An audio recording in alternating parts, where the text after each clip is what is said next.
everyone, so ayan, naka big tires na talaga ang aking Explorer 250 version 2. So short review lang to ng gulong na to, and meron isang agag issue ako nakita dito sa gulong na to at medyo deal breaker siya. So depende na yan sa inyo if okay lang yun or tingin nyo medyo hindi talaga goods. Okay, so simulan natin yung video. Nakikita nyo yung ating gulong ay 120 sa harap. Ayan, nakalagay pa yung size, no? So bagong bago pa yan. So around mga 1,000, hindi umabot 1,000, mga around 200 kilometers pa lang siguro natakbo ko sa mga gulong na to, no? So sa likod din, naka big tires na din tayo. So yung gulong natin sa likod is naka 160 by 60 by 17. So sa harap is 120 by 70 by 17. So ayan, naka big tires na tayo. Mas malaki yung gulong natin sa front and back. Okay, so matik na tanong lang lahat, no? So sa gulong na to, magkano? Ayan, price.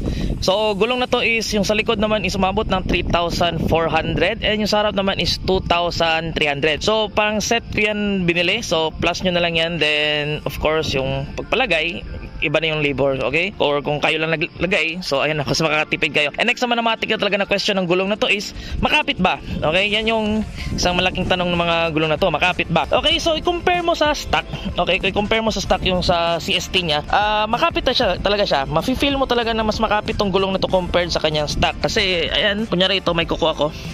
Ayan, diinin nyo ng kuko. Ayan, nagmamark agad yung kuko ko.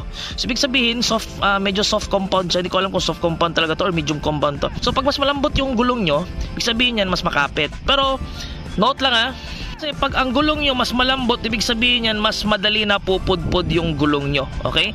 Mas madali siyang maubos, mas madali yung wear and tear nya. So ayan. So yung stock kasi is medyo hard compound yun, and umaabot yun actually ng around 30-40,000 kilometers bago napupudpud yung gulong na yun, bago dumikit yung parang indicator nya sa gulong, no? Hanapin natin yung indicator dito. May indicator yan usually kung malalaman mo kung pudpud na ba gulong mo. Nahanap ko na yung indicator ng gulong na to. Ayan. So ayan, medyo malalim-lalim din. So bagong-bago pa, ang kapal-kapal pa. So ayan, yan yung indicator pag pudpud na yung gulong nyo. So ito naman siguro assumingly lang na estimated lang, siguro mapupudpud na siguro ito ng mga around 15,000 or 20,000 kilometers na odo. So which is mataas pa din naman compared lang sa stock na umabot yun ng 40,000. So ayan, there's that. So isa pang tanong nitong gulong na to, of course, yung bangkingan. Kumusta ba performance ng bangkingan? So sa nakikita nyo, soft compound to sa makapit. So isa din is, tingnan nyo, nakikita hindi siya donut, pero ang ano niya sa side, ayan. So pwede nyo i-banking to talaga to, pwede nyo isagad yan. Sobrang kapit pa din ang gulong nito sa side. So ayan, so confident kayo pwedeng mag-banking nito. So in fact, actually merong reviews nito nakikita nyo sa YouTube. Okay, so hindi lang ako yung gumawa nun, pero may reviews nito sa YouTube tong gulong na to. Pwede to siya pinapang track day. Okay, pwede siya pang track. Okay, so pwede nyo ihiga nyo talaga yung motor nyo nito. Pero of course, for me, okay lang siya sa low displacement na motor. For example, ito 250cc. Pero hindi ko suggested tong gulong na to kung meron kayong big bike, no? Let's say meron kayong Ninja 400, let's say meron kayong pero pwede na naman, pero wag lang kayo masyadong mag-expect sa gulong na to. Of course, budget meal lang naman tong gulong na to. Okay, pero ayan, let's say may Swift Moto 450 SR kayo, mga ganyan. Okay, so pwede lang siya sa mga low displacement. Okay na siya kasi yung nag-track din naman sa YouTube nito is gamit niya is Sniper. So ayan. So ngayon, ano ba yung issue na sinabi ko sa gulong na to? Okay, so hindi to siya practically sa beast tire. So issue to siya sa lahat ng big tires. Okay, so pag nag big tires ka depende sa harap o sa likod, ito sa kasing motor na to is yung kanyang speedometer is nasa harap, andito yung sa harap. So pag nag big tires ka, yung speedometer reading ng motor mo delay.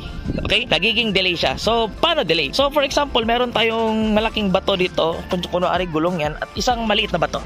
Okay, ayan, kanyari yan, maliit na bato. So kunwari itong bato na to, ito yung gulong nyo, maliit yung gulong nyo to. So pag itong gulong na to, umabot siya dito na distance, ilang ikot pa ang gagalawin yan bago umabot ito. So since mabilis to umikot, ito yung basehan ng speedometer, ang bilis ng ikot ng gulong nyo. So mabilis yung ikot niya para umabot ito. Kung malaki naman yung gulong nyo, ito, isang ganyan lang, ayan, abot na yung distance na yan. So ang ikot ng gulong nyo, konti lang.